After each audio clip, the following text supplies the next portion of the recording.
Thank you so much for joining us this evening. I know there were probably a lot of happy hours you could be attending instead, so we appreciate you being here with us. But welcome to Modern Day Executive Protection.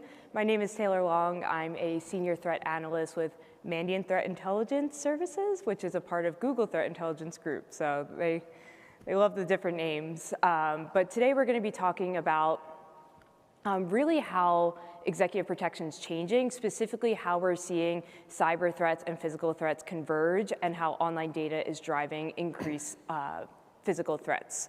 So I'm joined by experts in the room. So I have Blake Renaud here and Dan Wallace. So I'll pass it to you guys for introductions. Yep. Hello, everyone, and thanks again for being here. My name is Blake Renaud, as she said, based out of Chicago, Illinois, and I lead Mandiant's HVA protection team, which is everything that Mandiant does that relates to how we can protect VIPs, executives in cyberspace, supporting the physical security of the teams. And with that, I'll turn it over to Dan. Hi, good evening. I'm Dan Wallace. I'm a director, executive protection at Google.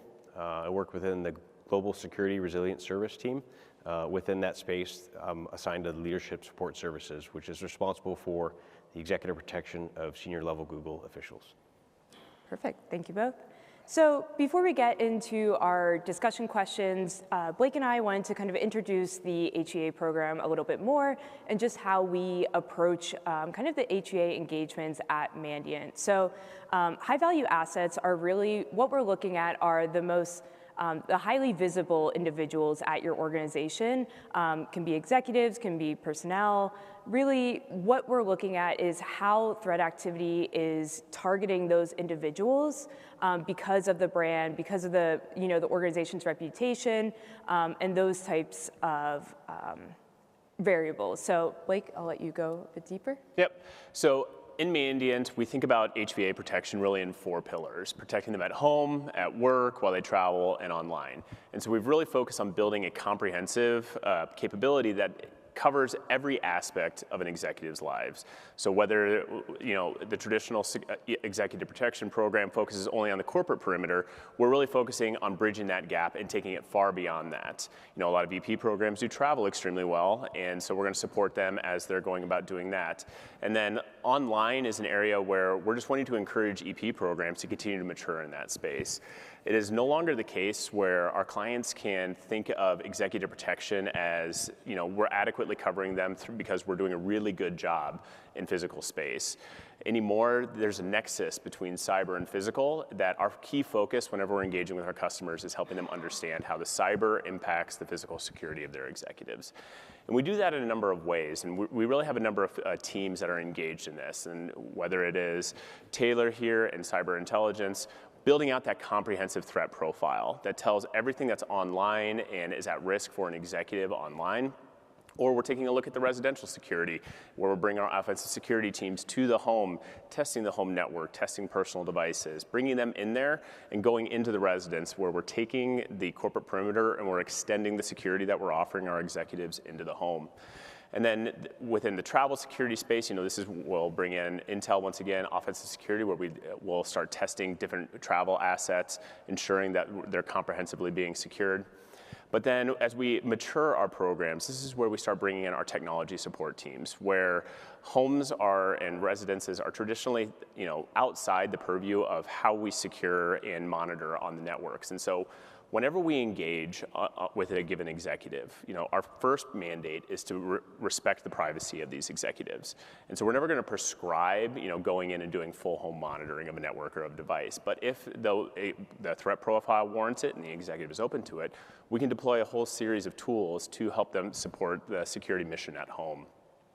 And then lastly, we do have a dedicated executive protection group within the HVA program that we're here to help EP teams mature in this space. And so whether you're an EP team that's very small, focused just on the physical security within the corporate environment, and you want to mature beyond that, this is where our HVA team experts will help work with the existing executive protection program and help right size and build a program that ensures the comprehensive coverage from a security space, whether it's physical, cyber, protective. And so this is the Mandiant HVA program holistically. And with that, I'll turn it back to Taylor.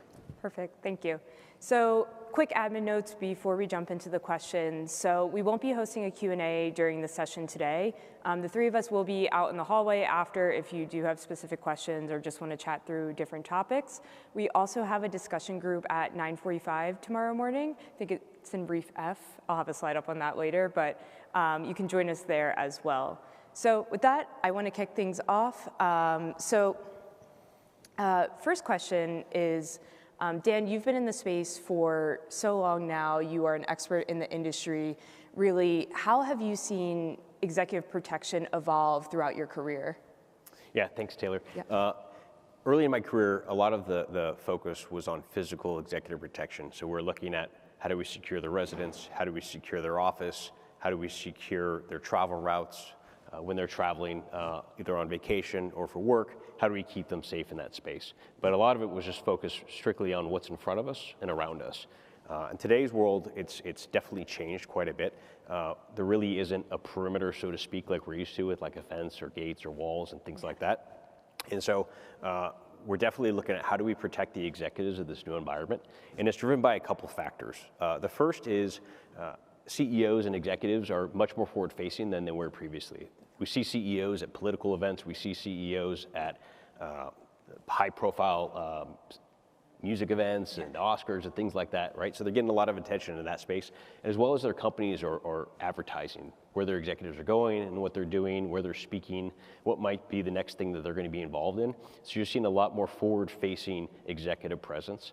And the second side of that is social media, whether it's the executive's personal social media profile, their family's profiles, or even the companies. Like there's a lot of engagement with executives on social media, and they're sharing photos, they're sharing what's going on with the business, their family members might be sharing where they're going on vacation. And so within that, there's a lot of risk of what could be exposed. Are the photos releasing metadata that could be found by an adversary? Or are we seeing that companies are not following good practice with like, hey, I'm gonna take a photo of this building, but what does that identify vulnerabilities with that building space somebody 3,000 miles away could identify and target and make vulnerable? Yeah, definitely a huge undertaking, large attack surface compared to, even just a few years ago. I think specifically what you were saying about social media, but also the awareness sometimes isn't there with the social media teams, the people that are the ones controlling and posting online. So that's really interesting. So now that you have all these different variables and kind of access points, how are you incorporating, cyber into your program, but also how are you seeing cyber incorporated into other executive protection programs as well? Yeah, good follow-up. So I'm definitely not an expert in cybersecurity. I definitely lean towards the physical side of executive protection, and my training was pretty much on that space. Like there wasn't a lot of training when I went through the schools that I went through that focused on the digital awareness of cybersecurity. And so what we're doing is we're educating our security professionals about the best practices for digital hygiene, but we're also educating our executives and providing awareness of what's something to be aware of and how they should integrate their online presence with their life at home or their life at work. And we're also working with teams that support the executives to let them know of what they should and shouldn't be doing. And we're finding that we're getting a lot of engagement. It might not necessarily be directly with an executive, but we're getting a lot of engagement with their stakeholders who understand what we're trying to do and can implement those best practices on behalf of that executive. Nice, okay. So Blake, I'll turn things over to you now. You have been involved in a lot of these HVA engagements now. You were talking earlier about the different aspects, home, travel, work. There's so many different areas that you have to cover. So I guess what has been really difficult that you found, in protecting these executives? Yeah, it's remarkably complicated when we're dealing with people. And when we're dealing with very high profile people that are traveling all the time, or their tolerance may change for what we can do at a moment's notice. And we really need the ability to adapt extremely quickly. And so with that in mind, there's also an additional complexity with the boundary between what we can do in the corporate space and the personal space is dissolving rapidly. With the people working from home or executives setting up home offices, things along those lines, we're ultimately having to treat the corporate perimeter as part of their personal life and vice versa. And it's ultimately what we've done by doing that is we're introducing uncontrolled environments. And so historically, when we're talking about executive protection, an uncontrolled environment is they're traveling to a new location where they're connecting to public Wi-Fi, or they're getting off the plane and they can be followed.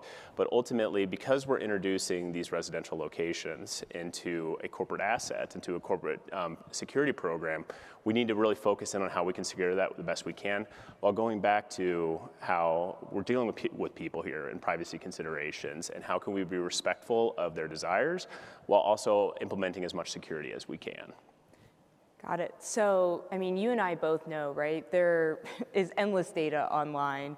And I think, the question that we always get asked, right, is it actually possible to wipe your history, things that date back, 10 years now, and especially with the availability of data brokers and publicly accessible websites, is it possible to actually do a full data cleanup? Yeah, and I wish I could say anything other than it kind of depends.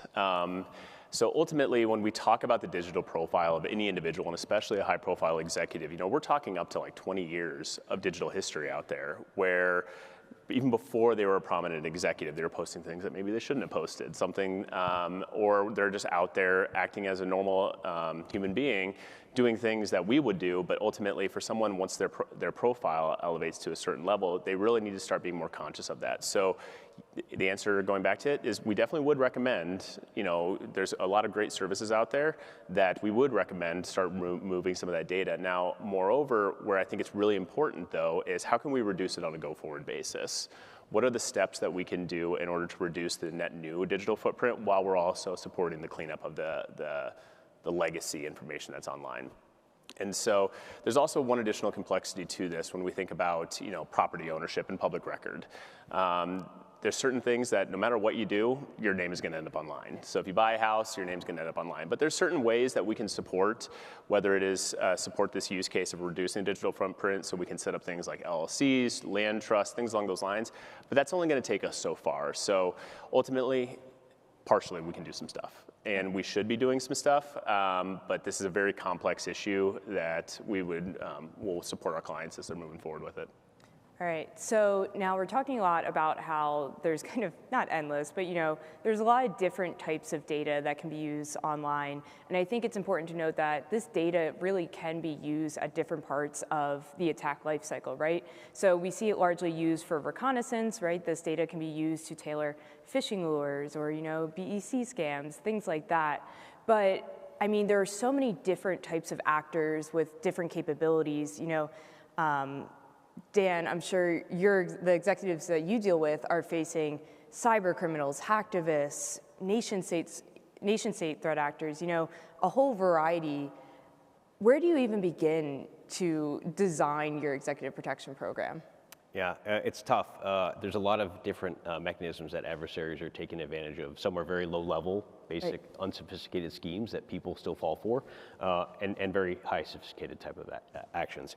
What we do is when we look at building an executive protection strategy for an executive, we look at the executive and we look at their risk profile. So we'll conduct a risk assessment, and that risk assessment will identify areas of concern that we should look to mitigate. Mm-hmm. And once we have that plan in place, we generally will talk with that executive or that executive's chief of staff or executive business partner and kind of walk through the risks and the factors that are out there that we want to try to solve. Definitely. And what the risk is to not only the executive, their family, but also the business if we don't solve that problem. Yeah. I think you bring up a really great point of kind of like prioritizing risks and threats, right? Because like I just said, there are so many threats out there, and we say this to customers all the time, right? You can't possibly defend against every single threat out there. So I think, prioritizing the most likely, the most impactful is a really critical step. And we see it online all the time, right? There's, underground data leaks that can be used in operations, or you can see like full dossiers on people, or even just like fake data as well. So I think, trying to weed out what's going to be the most impactful for the individual, their family, and the business is a really crucial part of the strategy. All right, so we've talked a little bit about this already, but there are different aspects, and I think kind of going back to prioritizing risks, right? We see executives sometimes really reluctant to let us, into their home, what security into their home, what business into their home. They like to separate the business and their home lifestyles. So Blake, how have you kind of walked executives through the risks at home? Yeah, and it's a complex question because ultimately we need to do as much as we can, but once again, as I said earlier, we have to respect the privacy of these individuals. Now, one of the core places that I like to start with this conversation is, every company out there has invested millions, if not billions of dollars in protecting their core physical assets, their core information assets. And one of the pillars that we focus on whenever we're talking with our customers here is ultimately we have to start treating our executives like this, with the same level of vigor as we would our core information and our core physical assets. And so that's how we approach it from a corporate perspective, where we're saying, hey, you really need to start treating your executives like you would any other core asset to your organization. But then ultimately on the personal side, this is where we start with the relationship that we can build. We can only do as much as they trust us. And so we'll start by building out the bare minimum program that establishes the trust and the relationship, and with the core focus of enabling them to do their job without even noticing that we're there. And so focusing in on that core privacy and that trust and that relationship, but then we'll start to educate them on the home as an extension of the office and the digital exposure and how their family can be impacted. The family is a core component of an executive's life, and we want to ensure that they're secure as well too. So by demonstrating how this risk to them not only impacts their corporate life, it impacts their home where they feel most secure, as well as their family members who they love the most dearly, we can start to begin to demonstrate to them how this is so important and how this is impactful to them. And so we try to shift the conversation from being, hey, you need additional security, to scaling it up and showing them how this is an important matter for them and they really should take this seriously, and moving that conversation in that direction. I think you bring up a really great point, right, about how these are corporate assets, right? There's no more physical barriers between, our corporate life and our home life, right? Because we are bringing devices home with us often, connecting to local routers. And even if we have, security in place, we were just talking about earlier, right? Like, executives are some of the most targeted individuals at organizations, specifically for BEC scams, right? So that doesn't matter where you are, whether it's home or in the office. So I think that's a really great point. And, kind of going back to the family, right? So I think Dan mentioned this earlier, I don't know if it's Dan or Blake, but how do you also approach the conversation, right? We get this a lot, but if it's a child's TikTok account or a spouse's Instagram account where they're publicly posting about where an executive is in real time in some cases, how do you approach that conversation? Yeah, and ultimately we can't force them to do anything. They're individuals out there with their own, they're going to do whatever they want to do. Yeah. And so it's a very, once again, as we've said earlier, a complex problem to solve. And so ultimately they're going to be reluctant at first to do anything. Right. And so we're going to start with a lighter touch recommendation saying, hey, this is the privacy settings you should have in place. These are the types of posts that you should be out there that should be public. And then ultimately what we're going to want to do is just continue that education campaign that we were talking about earlier. How can we raise awareness about these issues? How a simple TikTok post about celebrating Father's Day for your dad, how that can lead to a threat actor having access to their physical location. This demonstrates to them how there's this nexus, once again, between cyber and physical. Yeah. And so we start and focus on this education campaign, and then focus on the lightest touch improvements that we can make to security before we would ever recommend something significantly more invasive or advanced. Yeah, I think it's so kind of crazy how much you can learn. Dan, you mentioned it earlier, right? Social media teams posting where an executive is and what you can learn just from a picture, right? About where they're physically located, there are people that do OSINT investigations like this for fun to track down people's locations. So it's really interesting. So I want to talk to you both now about, I think this is a really new problem, and there's not a lot of awareness around it, right? I think there's still very much a distinct gap between, physical security teams and cyber security teams. And so that's what we're trying to do here today, right? Is kind of raise awareness. But when you're discussing, the return on security with leadership, how do you approach that? Dan, I'll start with you. Yeah, absolutely. I think the most important thing is you need to demonstrate the criticality of the executive and their risk to the business if you don't protect them or provide them some level of support. Right. And when we say executive protection, the assumption is it's a 24/7 security program at their residence, at work, wherever they travel, and that doesn't necessarily have to be the case. And that's where introducing the digital protection side can help alleviate that friction that a 24/7 program can have. And ultimately, the goal of an executive protection program is to reduce friction of the executive while keeping them safe and let them be efficient and get their job done. Yeah. Blake? Yeah, and from my perspective, it kind of goes back to what we were talking about earlier. If we're going to be treating these people like these core assets, these organizations, that if something were to happen to them, it's going to impact that company's ability to do business. And so we really think about whenever we're educating, whether it's a board of directors, a leadership team, whoever, we really focus on it from a business continuity perspective. How do we ensure that by securing these assets, that these core individuals have nothing happen to them? We don't want anything to happen to them. We don't want anything to happen to their businesses. And so we really frame it from the business continuity perspective, because historically customers think of security, whether it's information security or physical security, they think of it as a cost center, a place where they put a bunch of money, they don't see a return on it until something bad happens. Right. And so what we're really advocating for is a proactive defense that ensures that nothing can happen to them in a programmatic way. Yeah, we always say it's not a matter of if, it's a matter of when, right? So I want to we've been talking about executive protection at a broader level, but we have an amazing partnership, between the three of us, and I really want to talk more about that. So Dan, I'll start with you. What have you found really beneficial from working with Mandiant over the last year or so? Yeah, absolutely. In the last 18 months that I've been working with Blake and his team and your team, I've solved an area that I did not have a lot of expertise in. I did not have a strong background in it, and my team generally did not have a strong background in this space. And so we identified the issue. We worked with Blake and team to solve how we can introduce measures to protect the digital privacy of our executive, and how to solve for some problems that are fairly easy to solve for. You just need to get them going. Right. And so that's been helpful for us. I think our missions are the same. Yeah. We want to protect the executive. Like, at the end of the day, we're mission first. Right. And so we want to make sure that our executives are safe, their families are safe, and that the client and the customer can do the business that they need to do. And so that's where we work together, we build trust with one another, and that trust then extends to the executive. Because if they see what I'm doing and they trust my work, and they know I'm working with Blake and team, then they can trust the work Mandiant's doing. Definitely. And Blake, I guess for you, what have you found really rewarding about this partnership? Well, first off, what Dan and the Google team have built is really impressive, and be able to work with them, learn from them. It's kind of a two-way street in terms of like learnings and opportunities to grow our capabilities as we're going out to our other customers. But then moreover, kind of what Dan was saying, we have the same mission. And one of the things I find most rewarding about all executive protection work, whether it is with Google or elsewhere, is the mission is focused on securing people and their families. Yeah. And that's a very rewarding mission. We're not going into some large behemoth corporate environment where we're trying to secure that. That's a very meaningful thing to do, don't get me wrong. Right. But it's just a very personal, human capability that we're doing here. And I just find it to be very fulfilling as we're going about with our customers. Yeah, I think what you guys have both said is kind of the trust that we've built is really what makes the entire partnership really work.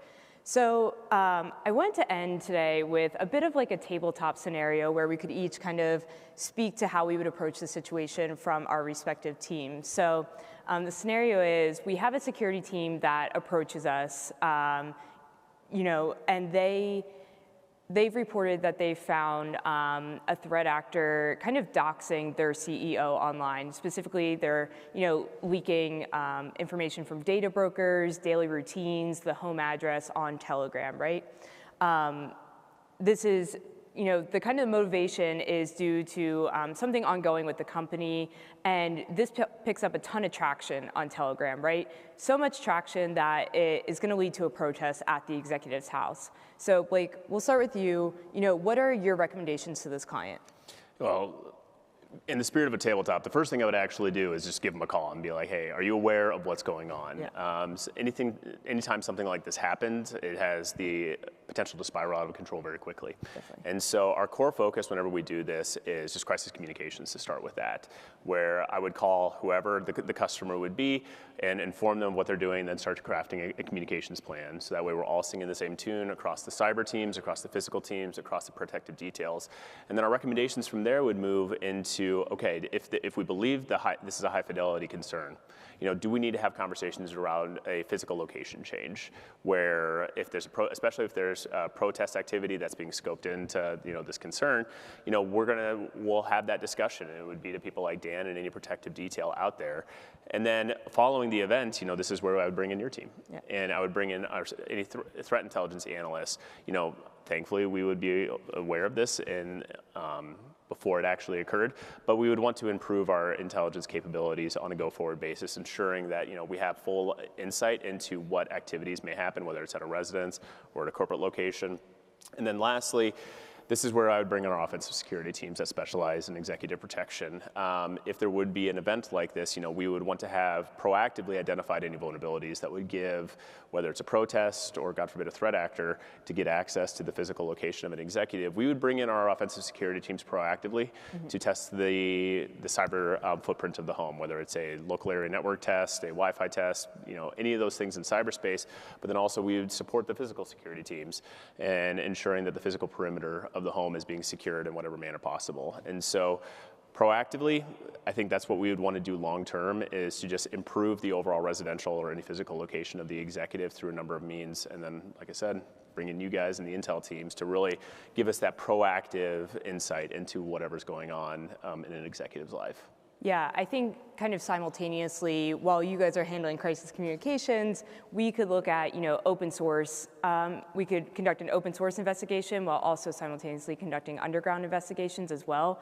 And the importance here, right, is, as Blake said, making sure this threat has credibility before we kind of, make any rash decisions, right? So we would be looking at, does this user have any credibility? Some underground forums even have, kind of points where they're awarded for the credibility of their posts. So can we connect the dots, right, of, who this actor is on Telegram? Are they on other socials? Are they underground? Is the data that they're posting legit as well? I think verifying that as well before we pass anything back. And then we can even take it a step further, right? And making sure all the actors that are responding to this post and engaging, that they're legit as well and they're not any like bots, right? And so I think the final step from us would be, probably work with your team as well, reach out to Telegram, doxing does violate their policies, help them get that data taken down, right? So I think it's a good kind of collaborative approach. And then, Dan, will wrap up with you. So say this is your executive, right? That it's your executive, or, you're making recommendations to a friend in the space, right? What would be your recommendations for executing a physical executive protection plan? Yeah, absolutely. I think the most important thing initially is to immediately solve for the potential security risk at whatever site might be doxed or protested at. So if it's to the residents, we want to make sure that our residential security team is buttoned up and that we have a strong perimeter in place, our cameras are working as they should, our alarms are working as they're supposed to be.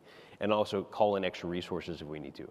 And that's where getting good intelligence will help us make informed decisions. Definitely. We also need to communicate what we're doing to our executive and their family, because all of a sudden we have twice the amount of people on site. If we're not telling them what we're doing and what's going on, that's a surprise they're not going to want to find out the other way. And so that's where communication is really important. And there's a lot of noise that will be coming in during this type of event. And so really just filtering through the noise to get to the really, the meat of the issue will help us get to that decision point. And I think that's where having proactive, security, both physical and cyber, right? And already having these trusted relationships between our teams, right? We can communicate a lot faster. We can action intel a lot faster. And I think, that's so important, rather than waiting for something to happen and then you don't know who to call. You don't know, if you can trust these individuals, right? To even share sensitive information about the executives that you work with. That is a huge trust factor as well. And I think there, like Blake has been kind of saying over and over again today, right? There's a lot of human elements that go into executive protection. So thank you both for your thoughts on that. I have one other thought on that, actually, because in the past, cybersecurity and executive protection was siloed quite a bit. Definitely. And so you might be running in similar directions, but you're not intersecting with one another, and information is not being shared when it's supposed to. And this is an example of, if you don't share that information fast and timely, one team is risking the other team's safety, security for that executive. So it's really important to really merge that together. That's a great point. All right, well, any last thoughts, Blake, from you? No, other than thank you all for being here. We love working in the executive protection space. To be able to bring all the components of Mandiant, whether it's our offensive security teams to come test a home, or our strategic services team helping build programs or working with our intelligence partners in GTIG, Mandiant Intelligence, what we've been able to do here is really build a program that is comprehensive. Yeah. It allows us to ensure the security of residential locations, of their travel locations, their travel assets, their office spaces. What we've built here is really an opportunity for us to craft something very personalized, very conscious of once again, whatever the considerations we have from an executive, we'll meet them there. And so it's a fascinating place to work, and I've appreciated working with Dan and the Google team and then our intelligence partners, and look forward to doing more of it. Awesome. Thank you all so much for coming. Again, we'll be around, probably out in the hallway if you have any questions. We also have the discussion group tomorrow, but thank you all so much for coming.